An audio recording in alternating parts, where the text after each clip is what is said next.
In Trump's most recent meeting with Israeli Prime Minister Benjamin Netanyahu, Trump confirmed we are going back to war with Iran.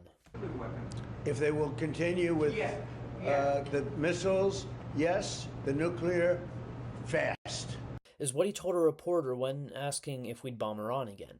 With this, the invasion of Venezuela, and rising tensions off the coast of China, it's obvious that we're watching the very start of World War III, and that the United States is causing it with its new Donroe Doctrine, a twisted take on the Monroe Document. But why cause this war, and why now? Before continuing, I need to talk about Israel. Israel is an apartheid ethno-state ruled under a philosophy known as Zionism. Zionism is an authoritarian expansionist political ideology with nationalist ideas that uses Judaism as a shield to hide itself behind. Judaism is a religion that has been around for thousands of years. Zionism was created in the 1920s in the British Empire as a colonial idea. The two have very little to do with each other, and to assume all Jews are Zionists or vice versa is anti-Semitic, and any sort of hatred based on race or religion is unacceptable. It is okay, however, to hate Zionists who want to conquer and kill the natives of their neighboring nations, but not to hate the Jews or Judaism for this, for they are unrelated. And relating them just shows your stupidity. Part of the Zionist goal is to create Greater Israel, or their territorial ambitions for the region. These territories include the entirety of Kuwait, Jordan, and Lebanon, eastern Egypt, the Sinai Peninsula, northwestern Saudi Arabia, the southern half of Iraq, the western half of Syria, and the southern tip of Turkey. The concept of Greater Israel has been in talks within Israeli circles since the Six-Day War in the 1960s. As of August 2025, Prime Minister Benjamin Netanyahu of Israel expressed he felt himself to be on a historic and spiritual mission and feels connected to the vision of Greater Israel. This can even be seen on the shoulders of IDF soldiers wearing shoulder patches with an outline of Greater Israel on them. Notice how Iran was not one of the countries listed to have territory taken for Greater Israel? Then why is Iran the major threat to Israel right now? It started back in 1979 with the Iranian Revolution, when the state turned into an Islamic republic, a theocracy that practices Sharia, a law system founded on Islamic principles. Since the revolution, it has seen both Sunni Muslim states and Israel as threats in the Middle East. Sunni Muslims have been the historical rivals of Shia Muslims and have historically fought for over 1,000 years. Meanwhile, Iran views Israel as a Western colony and sees Zionism as a threat for its long-term endeavors. For years, the two have engaged in various proxy wars, but as of the past year and a half, tensions have severely risen. It all started on April 1st, 2024, when Israel bombed an Iranian embassy in Damascus, Syria. For the following 6 months, the two countries would occasionally send missile strikes into the other country until the end of October of that same year. On June 13, 2025, Israel sent a surprise barrage of rockets and missiles into Iran, targeting military and nuclear targets. Iran would retaliate by sending missiles and drones to Israel. The two countries would exchange blows daily for 9 days before the United States of America would get involved. On June 22, 2025, the United States sent a B-2 bomber with Tomahawk missiles on it to aid Israel by bombing 3 nuclear sites in Iran. These nuclear sites were Natanz, Fordo, and Isfahan. President Trump stated that all 3 targets were successfully destroyed. This is wrong. If any of the nuclear sites were destroyed, there would have been changes in the radiation levels in the area which were not seen. The 3 nuclear sites were definitely damaged, but those nuclear sites were so far underground that the missiles did nothing but slow down Iran's nuclear programs. The reason for all this war is because of Iran's nuclear program. For years, Israel has claimed Iran to be years, months, weeks, or even days away from making a nuclear bomb, but this was also untrue. Iran was cooperating with the International Atomic Energy Agency, or the IAEA, for years while they developed nuclear energy. But because of the West's continual false claims of building nuclear weapons and getting bombed because of those claims, Iran has tossed the IAEA away and are continuing on their own without them. Now the world has no idea what Iran is doing with their nuclear programs and possibly working on nuclear weapons now.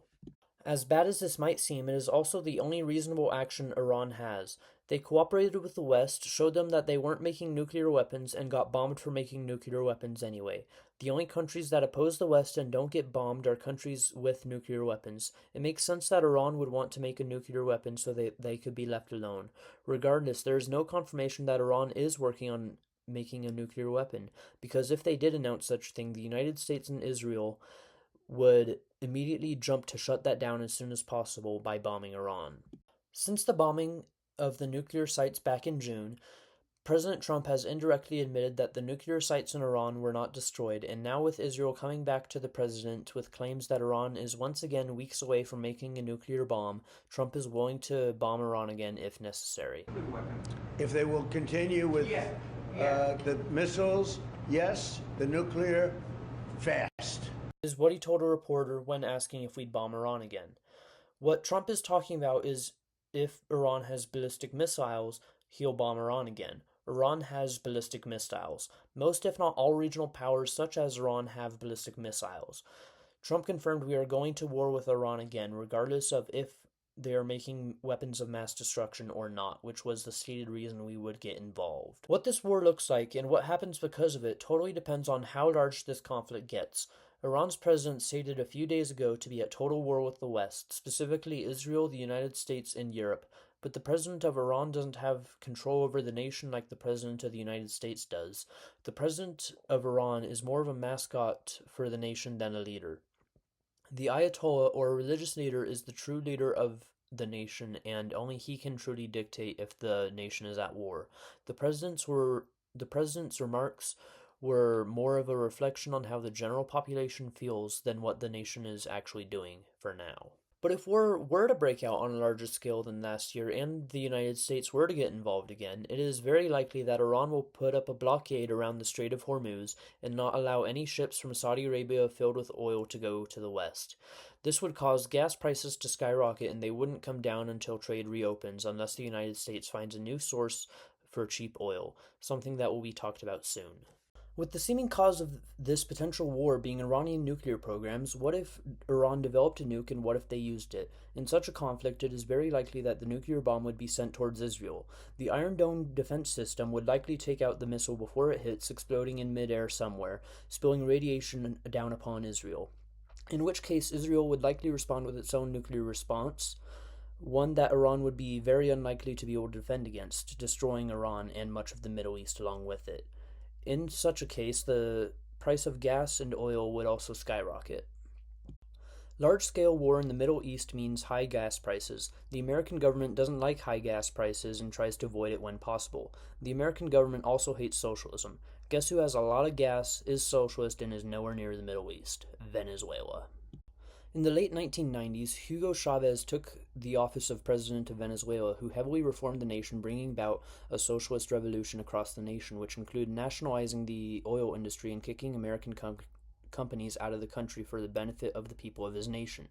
Because of this, relations between Venezuela and the United States fell apart over the next couple of years. In 2013, following Hugo Chavez's death, Nicolas Maduro was elected president of Venezuela. Under Maduro, relations fell apart even more because of fraudulent elections and alleged human rights abuses. Last February, President Donald Trump designated the Venezuelan gang Tren de Aragua as a foreign terrorist organization, then proceeded to claim that Tren de Aragua was a front for the Venezuelan government, henceforth designating the government of Venezuela as a foreign terrorist organization. This is stupid. Narco-terrorism is a made-up charge just to give drug dealers and gang members a higher charge. Terrorism is about committing acts of violence with intention to cause a change in a government. Cartels and gangs commit violence to sell drugs. Yes, they're both bad, but one is definitely worse than the other. The reason Donald Trump did this is because the American government has interests in retaking Venezuelan oil fields ever since they were kicked out nearly 3 decades ago. By designating the Venezuelan government a foreign terrorist organization, Donald Trump doesn't need congressional approval to go to war with Venezuela. The United States has wanted to do this for years, but just needed a reason. The reason is Donald Trump. Donald Trump must bow to the whims of Israel because of all the blackmail evidence Mossad agent Jeffrey Epstein has gathered on him. All of this blackmail was given to the Israeli government, and now they use photos of the president having sexual relations with minors to convince him to do whatever they want, including go gather more oil just in case their plan to take the oil of their region doesn't go as planned. Since then, the United States of America has begun its campaign against Venezuela. On the night of January 2nd, 2026, the United States military attacked the city of Caracas, bombing civilian populations, military targets, raiding airports, and stole the president and his wife from the country. The United States military has claimed to have caused 0 civilian deaths that night, but there's proof that over 100 civilians died that night, including the daughter of the Minister of Defense of Venezuela, a 24-year-old college student. Donald Trump has announced the problem to be solved, but the people of Venezuela disagree. There have been protests all across Venezuela calling for the return of their president. Social media would have you believe that all Venezuelans are celebrating the fact that Maduro has been deposed, but that is far from the truth. Most of these videos that are coming out of Venezuelans cheering for Maduro's fall are coming out of Florida, where a large chunk of Venezuelan immigrants live. Specifically, rich Venezuelan immigrants who were in league with American businesses before the nationalization of Venezuelan oil, who left in pursuit of their profit margins. Of course, some Venezuelans are bound to be happy at the dictator's fall, but most aren't. They know what's coming. In a statement later that day, Donald Trump cited the Monroe Doctrine, a 200-year-old document that states that it's the responsibility of the United States to protect the Western Hemisphere from European colonialism. According to his interpretation, it allows the United States to colonize the Western Hemisphere. He coined the interpretation of the document the Donroe Document, and since making this statement has threatened military action in Greenland, Canada, Mexico, Colombia, Panama, Cuba, Iran, Denmark, and Nigeria. President Donald Trump stated that the United States would run Venezuela until a secure transition is ensured, which is code for whenever he wants to let go of the country he will, and he doesn't so he won't. In order to run the country of Venezuela, we would need to occupy the nation. The people of Venezuela won't stand for this. The United States hasn't even begun an occupation and they're already protesting. This will turn into another Vietnam situation. The United States killed the leader of South Vietnam and claimed that would be the end of it in the 1960s, and then we proceeded to occupy and fight in the nation for the next decade. With all the chaos that America is causing, other regional powers are now looking to execute their own expansionist ideas. Since the end of the Chinese Civil War, mainland China has claimed that the island of Taiwan belongs to them despite the fact that it's operated as its own independent state since the end of the Chinese Civil War over 70 years ago.